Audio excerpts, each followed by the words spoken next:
Mamma mia, salut les amis et bienvenue dans cette nouvelle vidéo des Teachers du Net. Mon nom est Honoré Unwanu, formateur et développeur. Alors dans cette vidéo, je vous invite à parler de Docker. Nous allons essayer de comprendre un peu à quoi ça sert Docker. Parce que généralement, lorsqu'on découvre une nouvelle technologie, il y a deux étapes. L'étape où on essaie de comprendre à quoi sert la techno, et puis la deuxième étape où on essaie de comprendre maintenant comment utiliser la techno en question. Donc, dans cette première vidéo, on va juste s'intéresser à pourquoi utiliser Docker, à quoi ça sert Docker. Et puis, dans d'autres vidéos, je vais vous montrer en pratique comment utiliser ce fameux Docker. Donc, c'est très important. Nous allons voir des démos techniques. Je vais vous montrer quelques Mitsubishi en tapant des trucs au niveau de la console. Mais je ne vais pas rentrer dans les détails techniques. Ce sera l'objet d'autres vidéos où nous allons expliquer c'est quoi une image, c'est quoi un container, blablabla. OK? Donc, si tout est clair, essayons de répondre maintenant à la question à quoi ça sert Docker. La réponse la plus simple, c'est de dire que Docker, ça sert à faire beaucoup de choses. Vous allez voir qu'il y a plein de contextes dans lesquels il peut être intéressant d'utiliser Docker. Dans cette vidéo, je vais vous montrer 10 contextes dans lesquels il est intéressant d'utiliser notre ami Docker, mais vous allez voir au fur et à mesure que vous allez l'utiliser, peut-être vous allez découvrir d'autres situations dans lesquelles Docker s'avère très intéressant. Donc, afin de pouvoir vous expliquer toutes ces choses-là, je vais prendre des exemples pratiques qui proviennent de mon expérience personnelle. Parce qu'en réalité, je n'ai pas commencé à utiliser Docker du jour au lendemain. Il y a eu des choses qui se sont passées et puis à un moment, j'ai eu à me dire, Honoré, il faut que tu apprennes à utiliser Docker parce que là, ça ne peut pas continuer comme ça. Donc, je vais vous expliquer toutes ces choses-là qui se sont passées et peut-être ça va vous permettre de mieux comprendre pourquoi ça s'avère intéressant d'utiliser Docker. Donc, le logo que vous voyez là, c'est le logo de Samapas, une entreprise pour laquelle je travaille. Et Samapas, c'est une application de billetterie en ligne. En grosso modo, on aura des organisateurs d'événements qui vont créer des événements sur Samapas et puis n'importe qui pourra venir payer des tickets. Une fois qu'on achète son ticket, on aura, disons, son entrée à l'événement et puis on pourra venir le jour de l'événement, valider son ticket et puis assister à l'événement tout simplement. Donc, vous allez comprendre dans quelques instants pourquoi j'ai eu à vous expliquer ceci, mais vous devez juste vous rappeler que Samapas permet de gérer des événements en ligne et chaque participant aura un billet qui sera un billet électronique. En grosso modo, c'est un billet PDF. Donc, ce qui s'est passé au niveau de Samapas, c'est quoi? J'étais le seul développeur à travailler sur la plateforme. Donc, j'ai eu à coder l'application tout seul, tout marchait, on l'a lancé et puis tout était pépère en grosso modo. Mais on a commencé à avoir assez de clients et on a voulu rajouter de nouvelles fonctionnalités. À cette étape-là, travailler seul, c'était devenu un peu difficile. Donc, on a voulu embaucher de nouveaux développeurs qui vont nous aider dans cette tâche. On a commencé par embaucher un stagiaire qui allait m'aider à rajouter des fonctionnalités au niveau de la plateforme. Mais voilà, c'est là que les problèmes ont commencé. Lorsqu'on travaille tout seul sur une application, vous allez voir que c'est très simple. On fait ce qu'on veut au niveau de l'application. On place les fichiers où on le veut. On utilise notre propre convention pour mettre les accolades. Donc, par exemple, si on aime mettre les accolades sur la même ligne, on peut le faire. Si on aime mettre les accolades sur des lignes séparées, on peut le faire et puis tout marche. Par contre, lorsqu'il y a d'autres personnes au niveau maintenant de l'équipe, on ne peut plus se permettre de faire ce qu'on veut. Parce qu'il faut avoir un ensemble de conventions afin d'avoir un code qui est uniforme. Donc déjà, le fait de pouvoir embarquer d'autres personnes au niveau de l'application, ça implique qu'il y a maintenant ici des conventions à mettre en place que tout le monde devra respecter. Donc par exemple, comment formater le code, quel logiciel utiliser, et ainsi de suite. Ce qui s'est passé, c'est que moi, j'ai comme système d'exploitation Mac OS. Mais le stagiaire qu'on a eu à embaucher, il avait comme système d'exploitation Windows. Donc clairement, Windows et macOS sont deux systèmes d'exploitation différents. Cela revient donc à dire, lorsque moi j'ai eu installé PHP sur ma machine ou encore disons MySQL, je ne peux pas ici partager cette même expérience avec le stagiaire parce que probablement la manière d'installer PHP MySQL sur Mac, elle est différente de la manière d'installer PHP MySQL au niveau de Windows. Donc, s'il rencontre des problèmes, ça va être difficile pour moi de partager mon expérience parce qu'on a deux systèmes d'exploitation qui sont un peu différents. Et en effet, on a eu à rencontrer ce problème-là. Au niveau de SamaPass, on utilise un logiciel qui a pour nom WK HTML to PDF. Et ce logiciel permet de transformer une page HTML en PDF tout simplement. Donc, on a du code HTML CSS et puis WK HTML to PDF va transformer notre page HTML en fichier PDF. Donc, moi, j'avais installé WK HTML au niveau de mon Mac et puis je l'utilisais en local pour tester la génération de tickets PDF. Tout marchait sans problème. Mais lorsque le stagiaire a commencé à travailler au niveau de l'application, à un moment donné, il devait travailler sur la partie génération de tickets PDF. Et il a voulu installer WK HTML to PDF au niveau de Windows, mais il a rencontré quelques petits problèmes.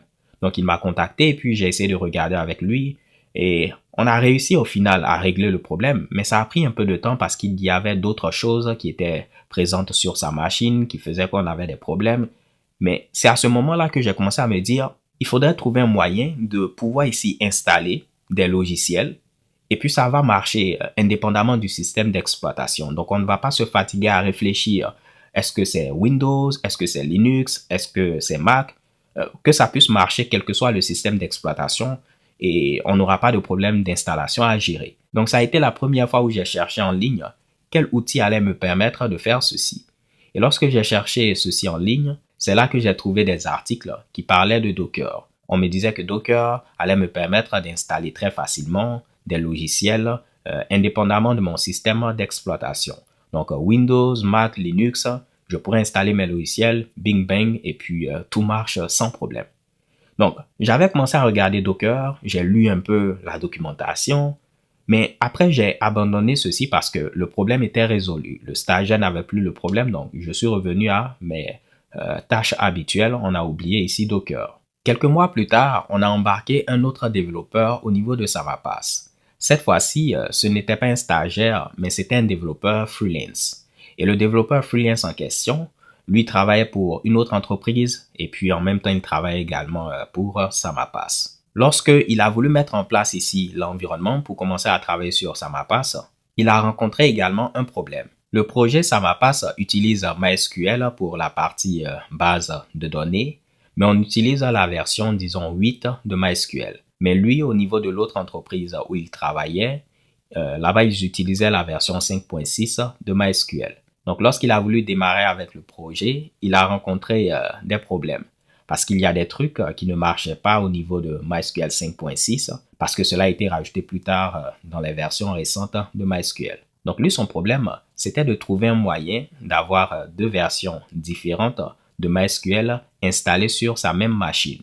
Comme ça, lorsqu'il travaille pour SamaPass, il va utiliser la version 8, mais lorsqu'il travaille pour l'autre entreprise, il pourra utiliser la version 5.6. Donc, lorsqu'il a eu à m'expliquer ce problème, j'ai eu à faire des recherches en ligne, avoir deux versions différentes de logiciels sur une même machine, sans risque d'avoir des conflits. Et c'est la deuxième fois que j'ai vu ici quelqu'un qui parlait de Docker, en disant que ça allait être assez simple de faire ceci avec Docker.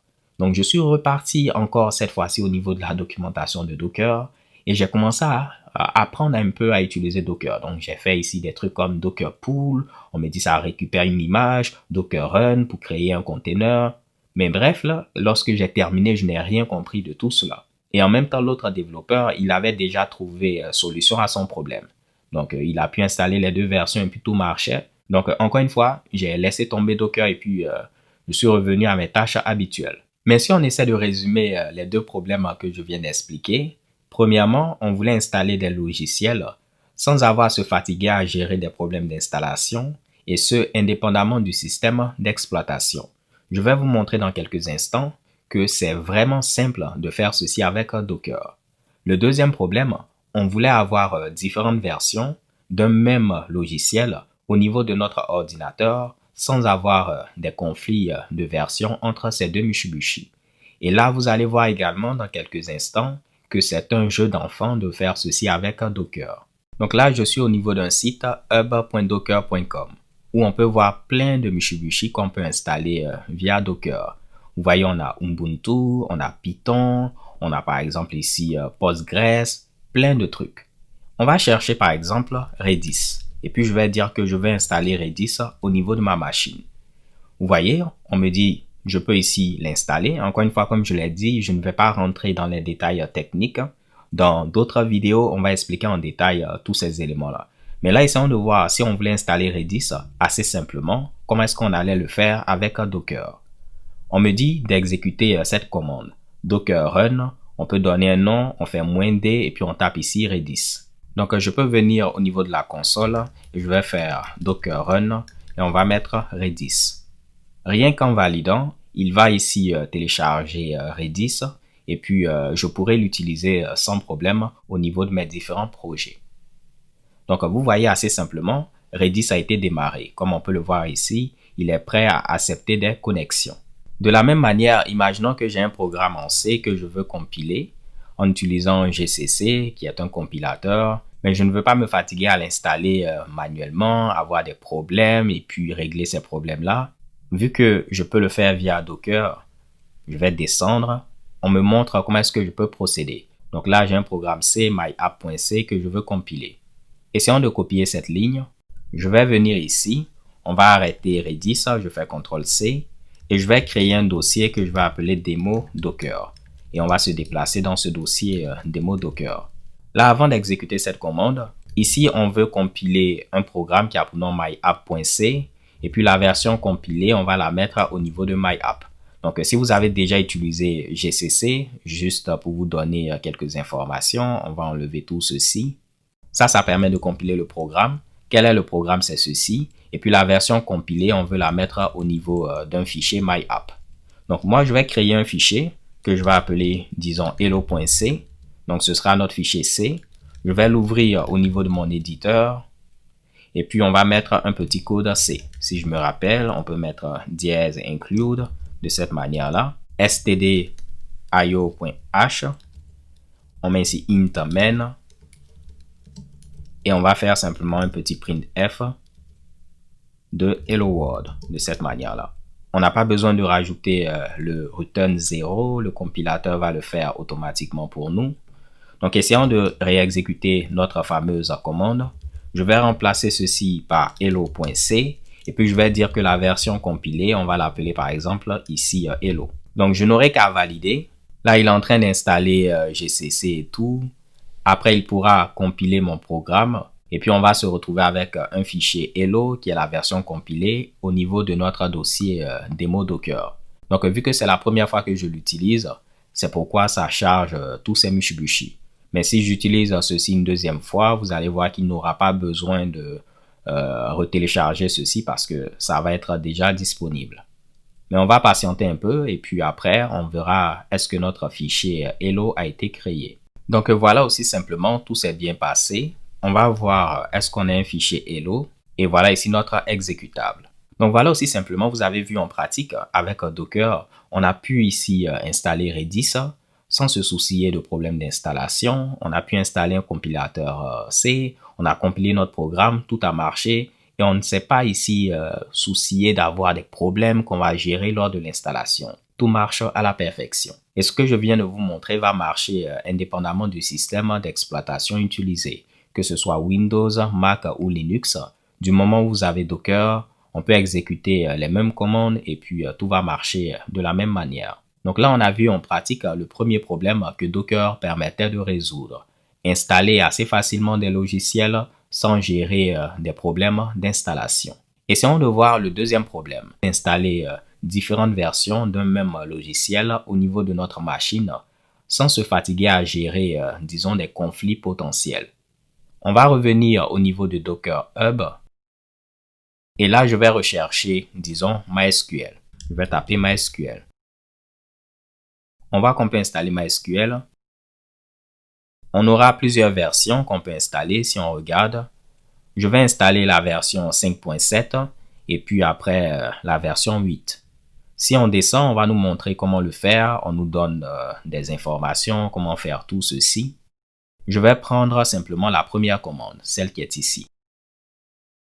On vient là, on la colle et là, on doit indiquer la version de MySQL qu'on veut. Je vais dire que c'est la version 5.7. Ensuite, on doit donner le mot de passe pour l'utilisateur root. Je vais dire que l'utilisateur root aura comme mot de passe, disons, route. On peut mettre ce qu'on veut. Là, j'ai mis Rite. Je vais mettre secret. De la même manière, on peut donner un nom à ce qu'on appelle notre conteneur. Encore une fois, ne vous intéressez pas à ceci. Mais moi, je vais mettre ici MySQL. On va dire 5.7 afin de me retrouver assez facilement. Mais rien qu'en exécutant cette commande, MySQL sera installé au niveau de ma machine.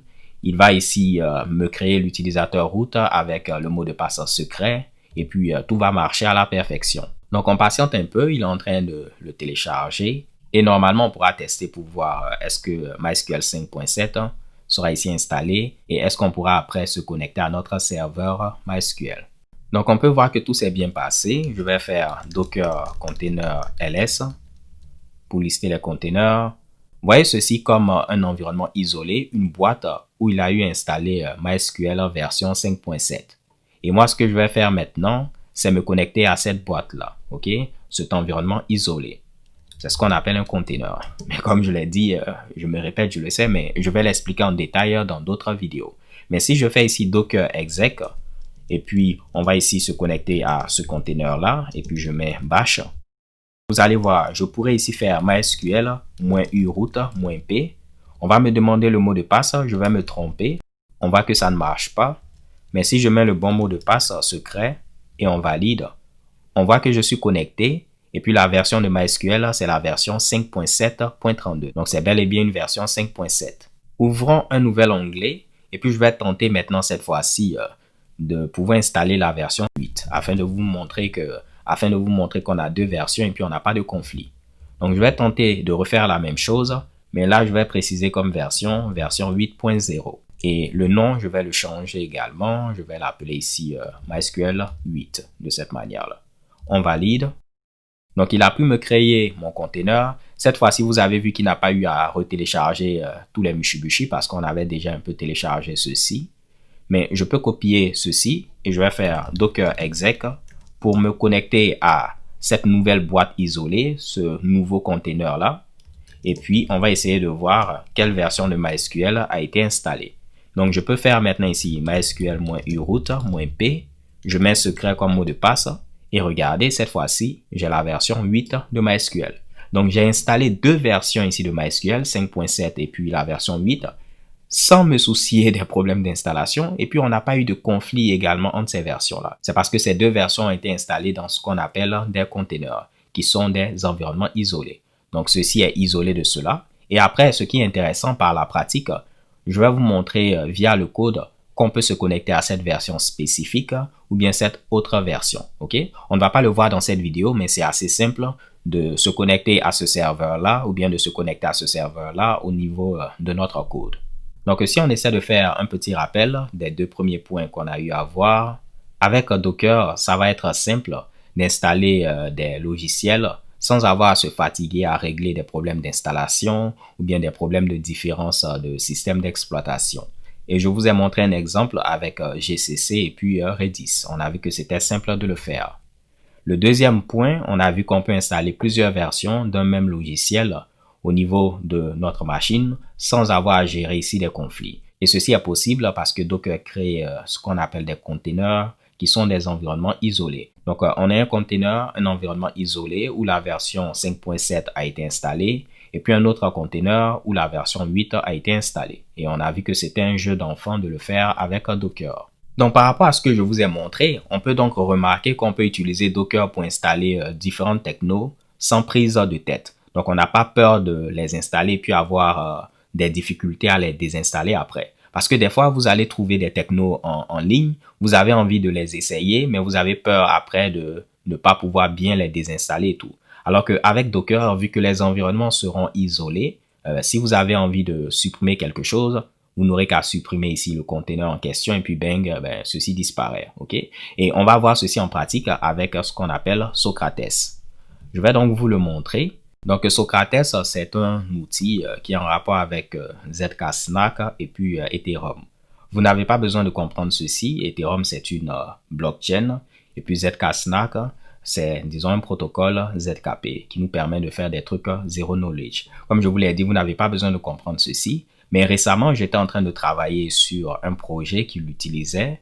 Et puis, lorsque je suis venu au niveau de la documentation, j'ai eu à essayer de voir comment l'installer. Donc, il y a l'installation ici en exécutant ce script-là. Mais quand j'ai vu qu'on peut l'installer via Docker, j'étais vraiment ici content. Parce que je n'aurais qu'à exécuter cette commande et puis bang, ça marche. Donc, si je viens ici, juste pour vous le montrer, on valide et voilà, mon conteneur a été créé et puis Socrates est installé au niveau de mon conteneur. Maintenant, histoire de vérifier que ça marche, je peux venir simplement exécuter l'exemple qu'ils ont mis ici.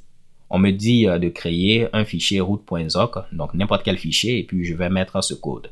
Donc je vais copier ce code, on va essayer de créer un fichier, je vais mettre nano root.zoc, et là j'ai un problème, on me dit qu'on ne connaît pas nano. Donc les conteneurs, généralement, ils vont contenir simplement le strict minimum. C'est-à-dire qu'on n'aura pas ici des trucs dont on n'a pas besoin. Ici, ils ont jugé que nano n'est pas indispensable, donc ils n'ont pas installé ici nano. Donc je vais trouver un autre moyen de pouvoir créer un fichier. Je peux utiliser cat, oui cat ça existe.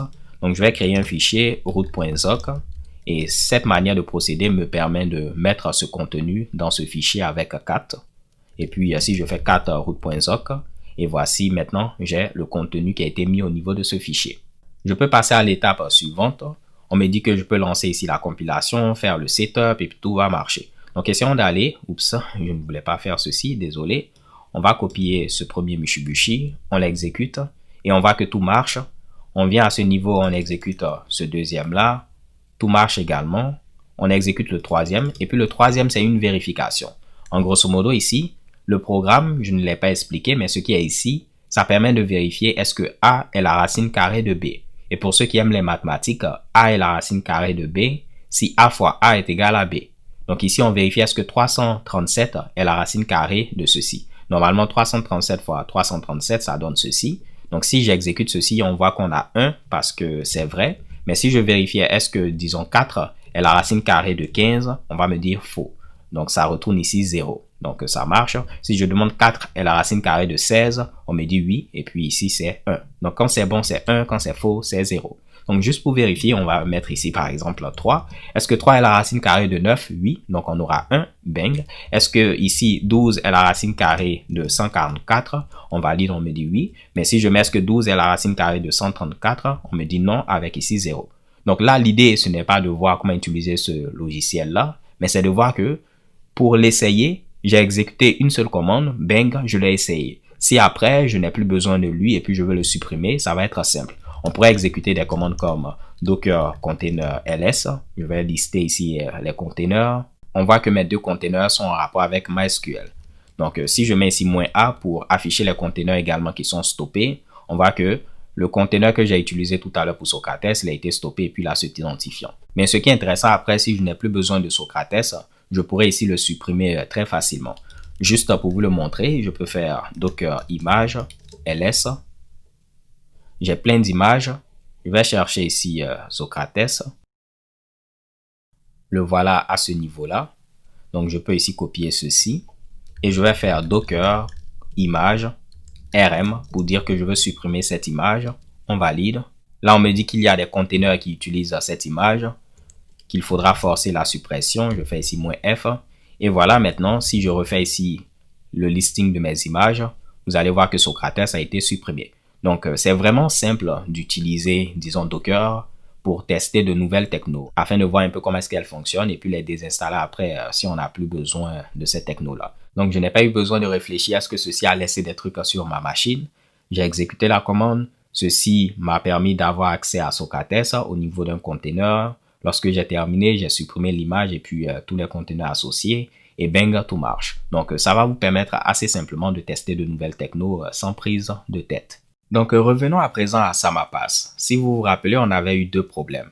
Le premier problème, c'était que, disons, lorsque le stagiaire avait voulu installer WK HTML to PDF, il avait eu des problèmes au niveau de Windows et on a dû ici trouver une manière de gérer le problème. Donc, il a géré son problème et puis tout marchait.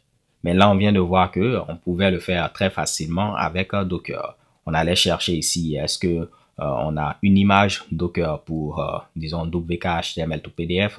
On exécute un run et puis bang, on aura ceci qu'on peut utiliser. Donc, c'est un jeu d'enfant de gérer ceci avec Docker. Si à ce moment-là, je connaissais Docker. Le deuxième problème qu'on avait, c'était que l'autre développeur, il voulait installer deux versions différentes d'un même logiciel au niveau de sa machine, sans avoir à gérer les problèmes de conflit. Et là, on l'a vu assez simplement, on peut le faire avec Docker, avoir par exemple MySQL version 5.7, MySQL version 8.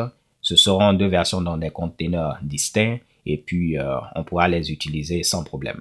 On n'a pas vu comment connecter ceci à notre application, mais comme je l'ai dit dans d'autres vidéos, on verra comment le faire, mais c'est assez simple de gérer cela. Mais à ce moment-là, je ne connaissais pas Docker, donc je n'ai pas eu à résoudre ces problèmes en utilisant Docker. Lorsqu'on a eu ici un autre stagiaire, j'ai dit à notre CEO que on allait lui acheter un Mac. Premièrement, le stagiaire, il allait être content parce que on lui donne ici sa machine de travail, c'est un MacBook Pro et tout, il sera content de travailler. Et puis deuxièmement, il aura ici le même environnement que moi. En grosso modo, il aura le même système d'exploitation que moi. Donc, s'il rencontre des problèmes, ça allait être simple pour moi de l'aider à déboguer ses problèmes. Donc, le stagiaire qui a reçu le Mac, à l'origine, lui, il utilisait Windows. Donc, son système d'exploitation, ce n'était pas Mac, c'était Windows. Ce qui fait que ça a pris des jours avant qu'il commence à se familiariser avec, disons, macOS. Parce que quitter d'un système d'exploitation X à un système d'exploitation Y, ça prend un peu de temps. Donc, il devait se familiariser un peu à comment utiliser Mac, c'est quoi les raccourcis. Ça a pris un peu de temps. La deuxième raison pour laquelle j'ai demandé à ce qu'on puisse lui donner un Mac, c'est parce qu'en réalité, il aura ici les versions uniquement que nous on utilise au travail. Donc, il ne va pas avoir une version 5.7 de MySQL et puis une version 8. Si au niveau du boulot, on a besoin d'une version 8, c'est la version qu'il va avoir. Étant donné que c'est une machine professionnelle, c'est une machine ici pour le travail. Mais où ça devient intéressant, c'est quoi? J'ai demandé au stagiaire d'installer PHP MySQL au niveau de sa machine, donc au niveau du Mac qu'il a reçu nouvellement. Et vu qu'il démarrait, je lui ai donné un lien d'une formation au niveau de Laracast, étant donné que l'application a été conçue avec Laravel, un framework PHP. Laracast, c'est un site anglophone qui offre des tutoriels Laravel. Donc, il y avait déjà une formation au niveau de Laracast qui montrait comment installer tous les outils nécessaires pour faire du développement Laravel au niveau d'un Mac. Donc, on montrait comment installer PHP, comment installer MySQL, comment installer Node.js, tous ces éléments. Donc, je lui ai donné accès à Laracast pour qu'il regarde ces vidéos-là et puis qu'il puisse installer tous les outils nécessaires. Mais il a pris toute une journée et puis à la fin, il m'a dit désolé Honoré, je n'ai pas pu terminer parce que j'ai rencontré quelques petits problèmes, mais demain, je vais gérer ceci assez rapidement. Donc, je lui ai dit ok, pas de problème, demain, tu me fais signe. La journée de demain également est passée, mais il n'a toujours pas réussi à installer ici les outils en question. Donc moi, je lui ai demandé si on peut prendre rendez-vous le surlendemain en grosso modo, afin de pouvoir déboguer le problème ensemble. Donc lorsqu'on s'est connecté, donc c'était une vidéoconférence, il était de son côté, il a partagé son écran afin que je puisse voir ce qu'il a eu à faire. Donc il a rencontré des problèmes que moi personnellement, je n'ai jamais rencontrés. Alors que tous les deux, on a le même système d'exploitation. Il a macOS, j'ai macOS, mais les problèmes qu'il avait lorsqu'il installait PHP, moi, je n'avais jamais rencontré ces problèmes-là.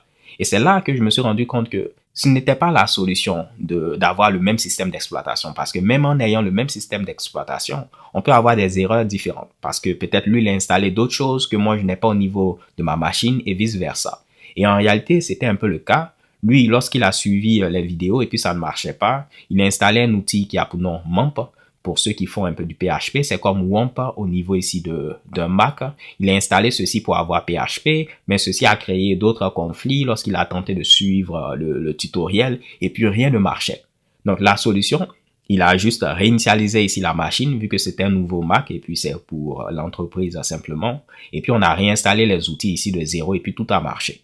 Mais après ici ceci, vu qu'on a passé quasiment un jour rien qu'à installer ici des outils, je me suis dit, Honoré, il faut que tu trouves une solution pour voir comment gérer ces trucs-là. Comme ça, si une nouvelle personne rejoint l'équipe, ça va être rapide. Ça ne va pas ici être des trucs où on va passer du temps à gérer des installations, résoudre des problèmes. Il faut que ce soit ici quelque chose qui va assez rapidement. Et lorsque j'ai fait des recherches en ligne pour voir comment est-ce qu'on peut gérer ce genre de problème-là pour intégrer très facilement un nouveau membre au niveau d'une équipe, j'ai vu encore ici Docker. Et cette fois-ci, je me suis dit, c'est la fois où je vais apprendre à utiliser Docker, bien comprendre ici comment ça se passe. Et généralement, moi, c'est ce qui m'arrive. Avant de commencer à utiliser une technologie, il faut que je rencontre un problème qui me force réellement à utiliser la technologie. Avant, je travaillais tout seul, tout était installé sur ma machine. Je n'avais pas réellement besoin de Docker. Mais lorsqu'on a commencé à intégrer ici d'autres développeurs à l'équipe, petit à petit, le besoin s'est fait ressentir.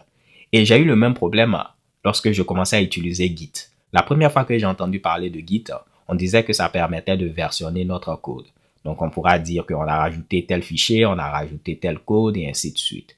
Mais lorsque j'ai commencé à l'utiliser pour la première fois, je me suis dit, c'est assez difficile de l'utiliser, je ne vais pas ici l'apprendre et puis l'utiliser. Mais ce qui s'est passé, je travaillais sur un projet depuis plusieurs mois, disons environ peut-être 2-3 mois, et je n'avais pas ici de backup de ce code-là, ni au niveau de GitHub, ni au niveau de Bitbucket, des trucs de ce genre. J'avais juste ceci sur ma machine. Et du jour au lendemain, j'ai eu un problème et j'ai perdu ici tout le code. C'est ce jour-là que je me suis dit, il faut que j'apprenne ici Git parce que je ne veux plus avoir ici le même problème.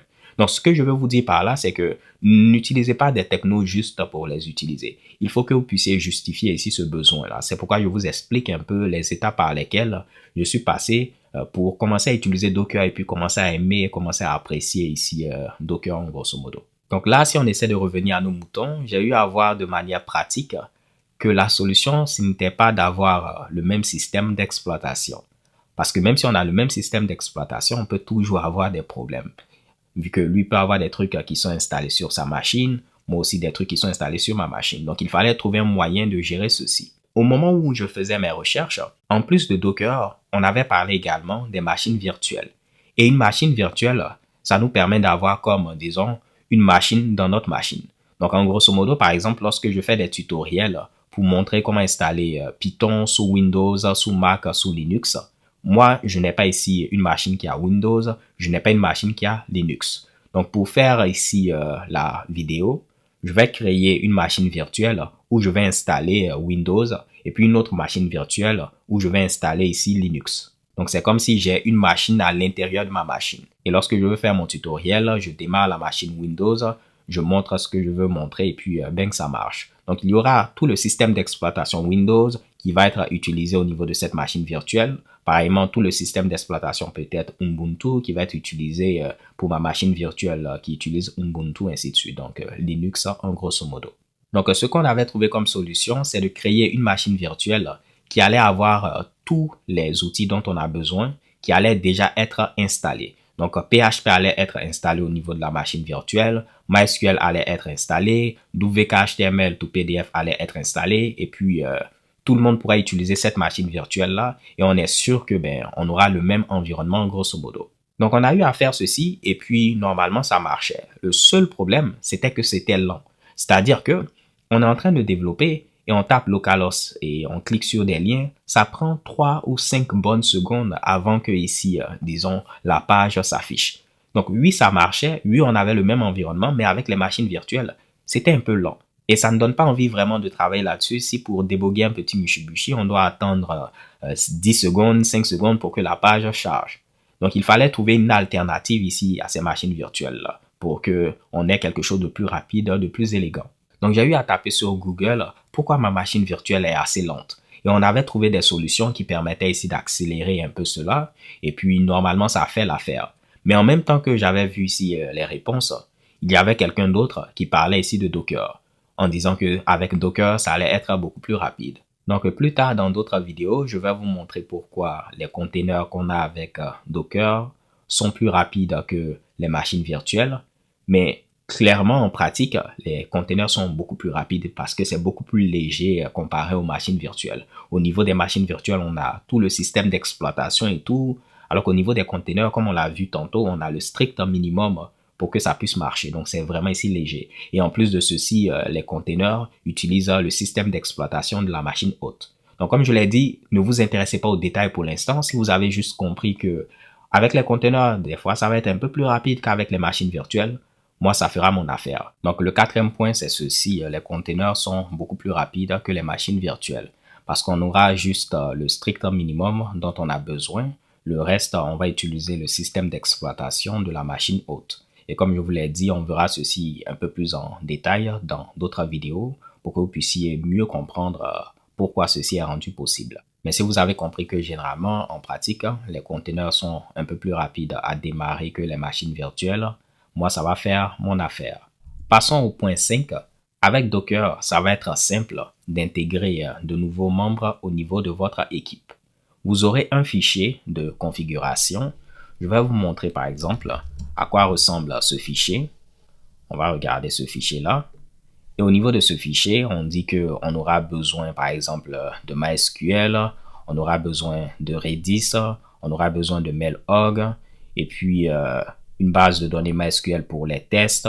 On aura simplement à définir ceci, exécuter une seule commande et puis Docker va combiner tout cela pour que tout puisse marcher. Donc on n'a pas besoin d'installer quoi que ce soit nous-mêmes directement. On définit ceci au niveau de Docker et puis Docker va faire l'affaire. Donc au niveau des autres tutoriels, on va essayer de décrypter ces fichiers-là. Mais une fois que vous comprenez comment ça marche, vous allez voir, c'est un jeu d'enfant. Donc moi, ce que je vais faire, je vais fermer ceci et je vais vous montrer la commande qu'on exécute lorsque on veut travailler sur ce projet-là. Donc c'est un projet de Samapas. Tout ce qu'on fait, on fait simplement Docker compose, on fait ici up et puis c'est tout. Donc le développeur n'a pas besoin d'installer quoi que ce soit, il exécute simplement cette commande-là et puis normalement ici tout va marcher. Vous pouvez ignorer ici les warnings, mais on voit que tout se passe bien. Il a eu à démarrer notre application Laravel, il a démarré ici MySQL et puis il attend à ce qu'on fasse des requêtes. Le code de cette application-là, c'est une API Laravel. Donc je vais vous montrer, si on vient par exemple ici, je fais localhost. Ceci est démarré par défaut sur le port 5000. Donc si je fais localhost 5000, on voit qu'on a du JSON qui est retourné. Donc ça, c'est du code JSON. De la même manière, si je tente d'accéder à un path qui n'existe pas, on voit qu'on a ici un statut code 404 et puis on nous dit que not found. Donc clairement, vous voyez que c'est assez rapide. Même si on utilise Docker, on fait les requêtes et puis on a le résultat, tout marche. Donc je peux utiliser des outils comme Postman si vous avez déjà travaillé avec des API, mais je n'ai pas eu installé quoi que ce soit directement sur ma machine. Tout ceci est géré avec Docker et puis le système de container. N'est-ce pas que c'est magnifique, les gars et les go? Donc, si vous avez, donc maintenant, lorsqu'on est un nouveau développeur au niveau de l'équipe, il n'a pas besoin de se soucier de quoi que ce soit. Il exécute la seule commande que je vous ai montrée et puis normalement, tout marche à la perfection. Donc voilà, un autre avantage à utiliser Docker, ça va faciliter à ce niveau-là l'intégration de nouveaux membres au niveau de vos équipes. Donc, voyons un autre avantage d'utiliser Docker. Comme c'est marqué ici, ça va nous permettre de miroiter au maximum notre environnement de production. Le truc, c'est que généralement, lorsque on travaille en local, donc sur notre machine, les trucs qu'on installe sont différents des trucs qu'on va installer réellement une fois qu'on va déployer notre application. Donc, la plupart du temps, on a un environnement local qui ne reflète pas l'environnement de production. Et ceci est problématique parce que imaginons que vous utilisez SQLite comme système de gestion de base de données en local, mais le vrai système de gestion de base de données que vous allez utiliser en production, c'est PostgreSQL. Donc, vous allez ici développer, vous n'allez pas rencontrer des problèmes en développement parce que vous utilisez SQLite, mais lorsque vous allez déployer votre application en ligne, c'est là que vous allez commencer à avoir des erreurs en rapport avec PostgreSQL. Donc, ce qui serait intéressant, c'est d'avoir les mêmes outils qu'on utilise en production également local. Comme ça va éviter d'avoir ici des risques de trouver des problèmes plus tard une fois que l'application est en ligne tout simplement. Donc c'est ce qu'on fait généralement, on essaie de miroiter au maximum notre environnement de production. Si je sais qu'en production je vais utiliser MySQL, je vais installer également MySQL en local. Si je sais également qu'en production on va utiliser RabbitMQ pour gérer ici les files d'attente, en local également, je vais installer RabbitMQ. Et généralement, les gens n'aimaient pas faire ceci parce que si par exemple, on veut installer PostgreSQL en local, on peut avoir des erreurs d'installation, donc on évite de faire cela. Mais comme on l'a vu tout à l'heure, c'est assez simple d'installer ces éléments-là en utilisant Docker. Donc, si on vient par exemple ici, au niveau de Docker Hub, je vais mettre hub.docker.com. Vous allez voir qu'on pourrait installer PostgreSQL assez simplement.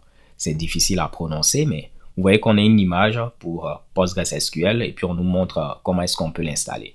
Donc, ça va être facile avec Docker de miroiter l'environnement de production. Je vais vous montrer un exemple avec une application que j'ai eu à écrire. L'application a pour nom SymphCart qui signifie Symfony Carte et elle va permettre de pouvoir voir sur une carte tous les utilisateurs de Symfony. Donc, on pourra dire Honoré qui est à Québec utilise Symfony, Johan qui est en France utilise Symfony, Lior qui est en France utilise Symfony, Graphic Art qui est en France qui utilise également Symfony et ainsi de suite. Donc je vais ouvrir l'application et puis vous la montrer. On voit qu'on a ce fichier de configuration que j'ai dit qu'on va expliquer plus tard. Mais vu qu'en production, j'allais utiliser RabbitMQ, ici également, j'ai eu à configurer RabbitMQ, comme on peut le voir. Et ça va permettre de gérer les files d'attente. Donc, si on a des choses à exécuter au niveau de l'application qui vont prendre du temps, en lieu de gérer ceci directement dans la requête, on pourra le faire en arrière-plan, ok, via les files d'attente. Mais là, tout ce que j'aurai à faire, c'est venir ici, faire docker compose up, on valide. Il va démarrer ici ces différents Mitsubishi. On voit RabbitMQ, le truc de mail. Et après, normalement, on pourra ici l'utiliser sans problème. Donc moi, ce que je vais faire, c'est CTRL-C pour couper cela.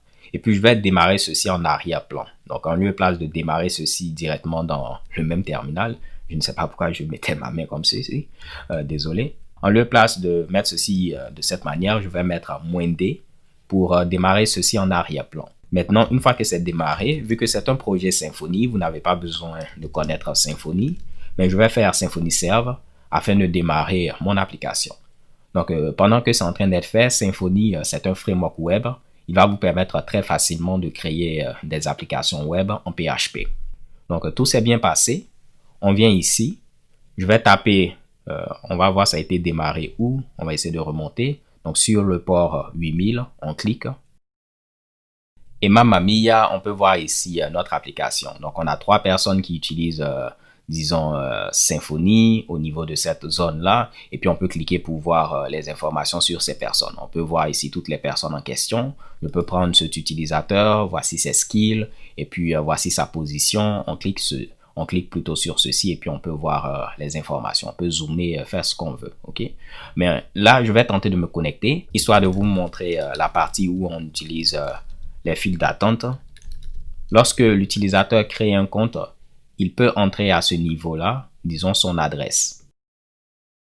Par exemple, ceci. Donc là, j'ai eu à mettre une fausse adresse. Mais ce qui se passe, si je mets comme adresse, disons par exemple Dakar, et puis on met Dakar Sénégal, lorsque je vais ici valider, en réalité, ce qui va se passer, il va ici automatiquement me dire que tout s'est bien passé, mais en arrière-plan, on va aller récupérer ici les coordonnées, et puis maintenant, après, mettre à jour ceci pour que l'utilisateur puisse apparaître comme s'il était ici à Dakar, en grosso modo. Et dans cette application, c'est là que j'utilise à ce niveau-là RabbitMQ afin de gérer ceci en file d'attente. Mais globalement, ce que je voulais vous montrer ici, c'est quoi? Avec Docker, vous pourrez, disons, miroiter au maximum votre environnement de production. Si en production, vous utilisez PostgreSQL, vous pourrez ici l'installer sans problème assez facilement avec Docker. Si vous utilisez d'autres outils, vous pourrez également les avoir en local sans problème avec Docker.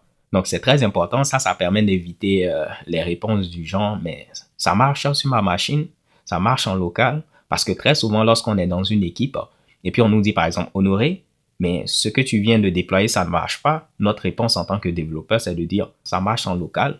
Mais lorsque vous utilisez Docker pour miroiter l'environnement de production, vu que c'est vraiment l'environnement de production qui est miroité, vous allez voir que ça va éviter d'avoir des trucs qui marchent en local, mais qui ne marchent pas en production. Et vous verrez que ça va vous simplifier la vie. Donc, voyons à présent une autre raison d'utiliser Docker. Récemment, j'ai eu à postuler pour une offre d'emploi au niveau d'une entreprise. Et au niveau de cette entreprise, ils utilisent Python comme langage, Django comme framework web. Donc, c'est du développement web, mais c'est Python qui est utilisé comme langage avec le framework web Django. Donc, on a eu à passer des entretiens, j'ai eu à passer des entretiens. Et puis, afin d'évaluer mon niveau, ils m'ont demandé de faire un challenge. Et le challenge, ça consistait à créer une application qui allait faire ceci, qui allait faire cela. Et ils m'ont donné le choix d'utiliser le langage et le framework que je voulais. Donc, je pouvais utiliser Python et puis Django, mais je pouvais utiliser également d'autres outils comme Laravel, PHP, ce que je veux. L'idée, c'est juste de faire le challenge. Donc, moi, j'ai eu à choisir Laravel pour faire le projet parce que j'ai vu que j'allais le faire très facilement et puis très rapidement avec Laravel et puis Laravel Livewire et puis et puis envoyer plutôt une démo du challenge assez simplement. Donc, vu qu'ils utilisent Python comme langage, et moi, j'ai eu à coder l'application en utilisant Laravel, donc du PHP, ça n'allait pas être intéressant si pour envoyer la démo, j'allais leur dire il faut installer PHP afin de pouvoir tester l'application. Ils sont plus familiers avec Python, donc ça ne fait pas de sens de les fatiguer et puis peut-être ils vont mal installer PHP et ils ne pourront pas tester ce que j'ai eu à faire. Donc ce qui s'est passé, c'est quoi? J'ai eu à envoyer premièrement une vidéo démo pour qu'ils puissent voir ce que l'application fait, donc ce que j'ai envoyé pour le challenge. Et puis également, j'ai eu à mettre un ensemble d'étapes à suivre afin de pouvoir runner l'application via Docker. Donc, j'ai déjà eu à mettre toute la configuration nécessaire avec ce fichier-là. Ils vont exécuter ces commandes et puis ils pourront ici voir ce que fait l'application. Donc là, je ne vais pas exécuter les commandes afin de ne pas perdre votre temps, mais si on clique, on peut voir une petite démo. Soit dit en passant, c'est intéressant si vous postulez à une offre de mettre une démo. Ça va permettre aux gens de voir ce que vous avez eu à faire sans installer quoi que ce soit. Donc là, par exemple, vous voyez, on pouvait ici mettre des informations, passer à l'étape 2. Donc là, je vais mettre ici du charabia et puis faire suivant. Si je n'ai pas mis de données, on demande de les valider. Mais ils pouvaient avoir le même résultat, tester ceci, tester également l'upload de fichiers plus tôt. Et puis, sans se fatiguer à installer eux-mêmes quoi que ce soit et puis avoir des problèmes. Ils vont exécuter cette commande. J'ai déjà géré un peu ce qui doit être installé et puis tout va marcher sans problème. Donc voilà une autre raison d'utiliser Docker. Très facilement envoyer vos démos. Et moi, dans mon cas, c'était important d'utiliser Docker. Pourquoi? Parce que au niveau de l'offre d'emploi, il demandait quelqu'un qui était un peu à l'aise avec Docker. Donc, c'était le meilleur moyen de montrer que je suis un peu familier avec Docker en l'utilisant tout simplement au niveau de la démo. Une autre raison d'utiliser Docker, c'est si vous avez adopté une architecture orientée microservices. Donc, généralement, ça ne va pas être notre cas si on travaille sur de petits projets. Mais si on imagine par exemple Facebook, Amazon, Twitter, vous imaginez, ils ont beaucoup de développeurs. Tous les développeurs ne vont pas venir ici travailler, disons, sur le même code. Sinon, ça va être difficile. Quelqu'un va modifier ceci, l'autre va modifier cela. Ça va être difficile de gérer un peu le travail en équipe. Donc, généralement, au niveau de ces entreprises-là, ils vont utiliser une approche orientée microservices. Si on prend le cas d'Amazon, vous pouvez avoir plusieurs microservices. Vous allez décomposer l'application en plusieurs parties. Et les parties, c'est ce qu'on va appeler des microservices. Donc, au niveau d'Amazon, on peut avoir un microservice pour le panier. On peut avoir un microservice pour les paiements, un microservice pour les commandes, un microservice pour la gestion des produits et ainsi de suite. Et ce qui est intéressant, vu que vous avez ici tout ceci qui est séparé dans des microservices distincts, vous pouvez avoir une équipe qui travaille sur la partie paiement, une équipe qui travaille sur la partie, disons, panier et ainsi de suite. Et ça va être vraiment simple de gérer cette fois-ci le travail en équipe. Après, le challenge, c'est de faire communiquer ici ces différentes parties. Parce que généralement, lorsqu'on crée des microservices, un autre avantage, c'est que pour chaque microservice, vous pouvez utiliser les technos que vous voulez. Par exemple, la partie panier, ils peuvent développer ceci, disons, en JavaScript. La partie paiement, ils vont utiliser Handgriff Go comme langage. La partie, on va dire, commande, ils peuvent utiliser PHP, ainsi de suite. Donc, vous pouvez utiliser le langage qui est, disons, beaucoup plus adapté dépendamment des contraintes. Si vous avez des contraintes de rapidité, ainsi de suite. Pour chacun des microservices, on peut utiliser ici les technos appropriés. Maintenant, comme je le disais, le challenge, c'est de faire communiquer ici ces différents microservices. Avec Docker et puis des outils comme Kubernetes, ça va être simple de gérer ici cette orchestration. Donc, la communication entre nos différents microservices. Donc là, j'ai dit c'est Kubernetes, mais on n'avait pas parlé de ceci. Je vais vous donner un exemple dans lequel il serait intéressant de l'utiliser. On a vu que chaque partie sera un microservice. On aura paiement à part, panier à part, commande à part, produit à part. Mais imaginons qu'on est pendant les moments de fête. Et pendant les fêtes, généralement, on a beaucoup de paiements, beaucoup de personnes qui vont ici venir acheter des choses. On aura beaucoup de personnes qui vont venir ici faire des commandes. Ce qui est intéressant avec Docker, on a vu qu'on peut avoir des containers qui sont des environnements isolés. Mais en réalité, les containers, on les crée en se basant sur une image. Donc, lorsque j'étais au niveau de hub.docker.com, tout ce que on voyait affiché là, c'était des images. Donc, je vais taper de nouveau Redis. Redis, c'était ici une image Docker. De la même manière, si on tape ici MySQL, on va avoir une image MySQL Docker. Et ce qui est intéressant maintenant, c'est quoi? Les images, si vous avez déjà fait de l'orienté objet, c'est comme une classe. Et puis les containers, c'est comme les objets. Grâce à une image, on peut créer autant de containers qu'on le veut. Grâce à une classe, on peut créer autant d'objets qu'on le veut. Donc, je vais expliquer ceci dans d'autres vidéos comme je l'ai dit, mais vous voyez les images comme des classes et puis les containers comme des objets. Et grâce à une image, on peut ici créer autant de containers qu'on le veut. Donc, ce qui est intéressant, c'est quoi? On peut imaginer qu'on aura une image pour le microservice paiement, une image pour le microservice, disons, panier, une image pour le microservice commande et ainsi de suite. Et avec Kubernetes, si on est pendant le moment des fêtes et puis on sait qu'il y a beaucoup de paiements, beaucoup de commandes, on peut ici augmenter le nombre de containers. On peut créer 50 containers, 100 containers. Et ce qui est intéressant, c'est quoi? Vu qu'on aura beaucoup de containers, ils pourront gérer ici ce gros trafic, étant donné qu'on est dans la période des fêtes tout simplement. Donc, Kubernetes va permettre d'orchestrer un peu tout ceci. Dépendamment de la charge, on peut ici scaler les containers ou bien ici, que ce soit de manière up ou down. Donc, lorsqu'on aura beaucoup ici de demandes de paiement, on va augmenter le nombre de containers. Lorsqu'après, on termine la période des fêtes, on peut redescendre et puis on revient à quelque chose de beaucoup plus normal. Donc, généralement, Kubernetes est utilisé très souvent avec cette histoire de containers, Docker et tout. Même si on ne va pas en parler dans cette vidéo vu que ce n'est pas l'objet. Mais je voulais vous montrer que les containers peuvent s'avérer intéressants si vous adoptez cette architecture orientée microservices. L'avant-dernier point, c'est que Docker va vous permettre de faciliter votre processus de déploiement. Si vous vous rappelez jusqu'à présent, à chaque fois j'ai dit on aura simplement notre fichier de configuration, on exécute une commande et puis bang, ça marche. Maintenant, imaginez que vous pouvez envoyer ce fichier de configuration là avec votre code au niveau de votre, disons, service cloud qui permet de déployer votre application.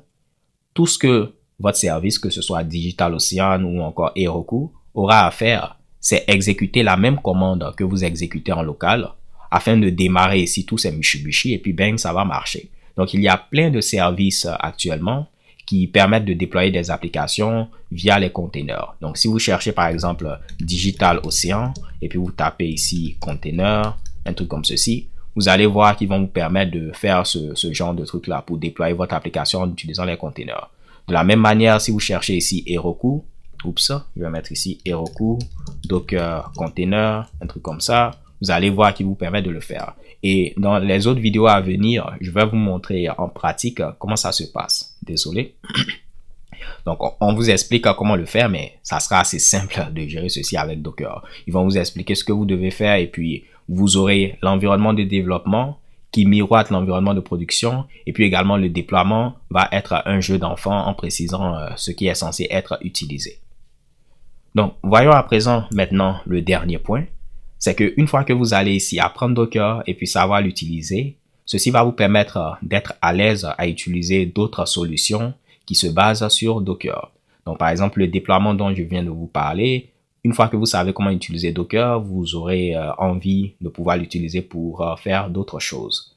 Au niveau, par exemple, de Symfony, on a par exemple le client Symfony qui supporte Docker. C'est ce qui m'a permis ici d'utiliser rapidement, disons, Docker au niveau de mon application Symfony. Au niveau de Laravel, on a par exemple Laravel Cell qui est, disons, un wrapper autour de Docker. Ça peut être un peu ici intimidant de démarrer avec Docker, donc il nous donne un moyen simple de pouvoir ici démarrer avec Docker. Donc derrière, c'est toujours Docker qui est exécuté, mais par exemple tout à l'heure, j'étais au niveau de ce projet-là, et puis j'avais fait Docker Compose Up. En réalité, vu que c'est un projet Laravel, je pouvais faire simplement ici Cell Up. Donc c'est toujours Docker qui est utilisé, mais j'allais taper simplement Cell Up, et puis ça allait marcher sans problème. Donc, comme je le disais, une fois que vous savez comment utiliser Docker, ce genre d'outils-là, vous allez les aimer parce que ça va vous permettre de gagner du temps. Mais vous pourrez ici customiser après tout comme vous le souhaitez. Il y a Laradocker qui est en rapport avec Laravel et puis Docker. Il y a Takeout également qui est très intéressant qui utilise Docker. Vous avez GitHub Action si vous voulez faire ici du déploiement continu. Vous pourrez créer des containers pour la base de données de test et tout ceci va marcher sans problème. Donc, si je viens par exemple ici, on va venir au niveau d'un projet, samawallet.backend, afin de venir au niveau du backend. désolé, ça m'a passe. Et là, si on regarde par exemple, ça c'est en rapport avec GitHub Action. Vous allez voir que là, j'ai eu à créer, on va essayer de descendre, si j'arrive à me retrouver. Voilà. Donc là, on peut voir que j'ai eu à créer une base de données de tests. Et à chaque fois qu'on va faire des pushes, on va exécuter les tests. Cette base de données de tests va être utilisée et puis tout va marcher. Donc, une fois que vous comprenez comment utiliser Docker, ce genre de choses-là, vous allez être à l'aise ici à faire ceci parce que vous n'aurez pas peur étant donné que vous comprenez un peu plus en détail comment ça fonctionne. Donc, avant de terminer cette vidéo, j'ai réservé un dernier point, une dernière raison d'utiliser Docker. C'est parce que c'est cool d'utiliser Docker. Donc là, je vais vous faire une petite démo avec ceci. Je vais l'exécuter et puis on va voir ce que ça va faire. Donc, j'exécute ce code-là et regardez ce que ça fait au niveau de ma machine. Donc, en réalité, ça crée un container et puis ça ouvre plein de sessions de terminal comme si on faisait des trucs de hacker. Donc, ça ne fait rien réellement sur ma machine. C'est un environnement isolé où tout ceci est en train d'être fait. Mais généralement, lorsque je donne des formations à des entreprises sur Docker, je vais lancer ceci comme première démo. Et puis avant, je vais dire, on va essayer de voir comment utiliser Docker. Je vais exécuter telle commande. Et puis, j'agis comme si je ne voulais pas faire ceci, par exemple. Et je dis, qu'est-ce que j'ai fait à ma machine? Et vu que généralement, ces sessions sont enregistrées, après, je regarde pour voir qui était content quand j'ai fait ceci, comme si j'avais brisé ma machine, ou bien qui était, oh, le pauvre, il a des problèmes actuellement, ainsi de suite. Donc, en faisant ceci, en réalité, c'est juste un container et puis on a juste des sessions. Mais une fois que j'ai terminé, je peux cliquer n'importe où et puis stopper ceci, sortir du container et puis je reviens à ce que j'avais précédemment. Donc, c'est fun d'utiliser Docker pour faire ce petit genre de démo là, plutôt. Désolé. On va terminer cette vidéo là en répondant à cette question. Peut-être ceux qui ont déjà eu à utiliser la notion de container, ils vont venir dire, mais les containers, ça existait avant Docker. Ce n'est pas Docker qui a eu à créer les containers. Donc, on verra ceci dans une autre vidéo de manière beaucoup plus détaillée, mais la réponse est oui. Donc, les containers existaient bien avant Docker. Donc, en réalité, ceci utilise différents Mitsubishi présents au niveau de Linux. Donc, les cgroups, les namespaces, chroot, c'est tout ceci qui est combiné pour avoir ce système de containers. Mais même si ça existait avant Docker, c'était compliqué ici de faire ceci tant qu'on n'était pas, disons, un administrateur système ou bien quelqu'un de vraiment avancé, quelqu'un qui maîtrise un peu tout ce qui est administration de système, des trucs de ce genre-là. Mais Docker est venu rendre cet univers des containers beaucoup plus accessible. Donc aujourd'hui, vous voyez, monsieur, madame, tout le monde, donc n'importe quel développeur peut ici démarrer son container. C'est vraiment accessible. Et c'est grâce à Docker que maintenant, ceci est ouvert à tout le monde et on n'a pas besoin d'être un expert pour utiliser ici les containers. Déjà, Docker en lui-même, vous allez voir que ça peut être difficile de démarrer avec. Imaginez avant à quel point c'était difficile. Donc, il est venu un peu démocratiser ceci afin de permettre à un plus grand nombre de personnes de pouvoir accéder ici à cette technologie-là.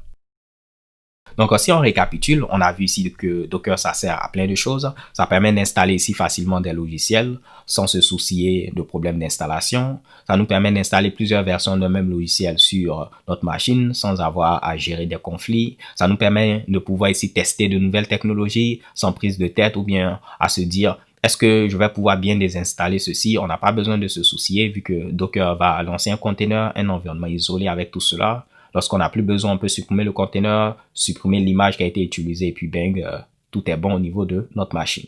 Ça va nous permettre également de miroiter au maximum l'environnement de production. Donc, on va éviter de dire ça marche en local, mais ça ne marche pas en production. On pourra miroiter au maximum notre environnement de production. Donc, on pourra installer exactement ce qu'on va utiliser en production au niveau ici de notre environnement local. Ça nous permet très facilement de pouvoir ici runner des démos si on postule à une offre d'emploi. On envoie, on dit exécuter telle commande et puis bang, ça marche. Ça nous permet très facilement également d'intégrer de nouveaux membres au niveau de notre équipe. Ils n'ont pas besoin de se soucier à installer quoi que ce soit. Ils exécutent une commande et puis on voit que ça marche. Également, si on a eu à adopter une architecture orientée microservices, Docker, Kubernetes, cette combinaison-là, elle peut s'avérer vraiment intéressante. Ça va nous faciliter le déploiement de notre application parce qu'il y a plein de solutions dans le cloud. Étant donné qu'il y a plein de solutions dans le cloud qui supportent les containers avec ici Docker. Également, une fois qu'on est à l'aise avec Docker, on pourra utiliser d'autres technos qui se basent sur Docker. comme, disons, Laravel Cell ou encore Laradoc, Tkaot, pour ne citer que ces Mitsubishi. On a vu également que comparé aux machines virtuelles, les containers sont un peu plus rapides. Et dernièrement, on a vu que c'est vraiment cool d'utiliser Docker. Donc voilà, c'est ce qui conclut cette vidéo. J'espère au moins que ceci vous a permis d'avoir une idée de ce à quoi sert Docker. Donc on a vu plein de Mitsubishi, je le sais, mais j'espère que cette vidéo vous a été un tantinet utile. Si tel est le cas, n'hésitez pas à liker la vidéo. Et puis on va se donner rendez-vous à d'autres vidéos où on va parler ici des machines virtuelles, de la différence avec les containers, ou bien d'autres vidéos où on va rentrer un peu plus en détail pour parler de comment utiliser Docker, comment ici créer nos containers, des trucs de ce genre-là. Si vous avez des idées de vidéos, n'hésitez pas à les mettre en commentaire. Si vous avez des retours à faire concernant cette vidéo, vous pouvez également les mettre en commentaire. Je me ferai un plaisir de vous répondre. Alors les gars et les go, ce sera tout pour cette vidéo. D'ici là, portez-vous bien, stay tuned and take care. Peace.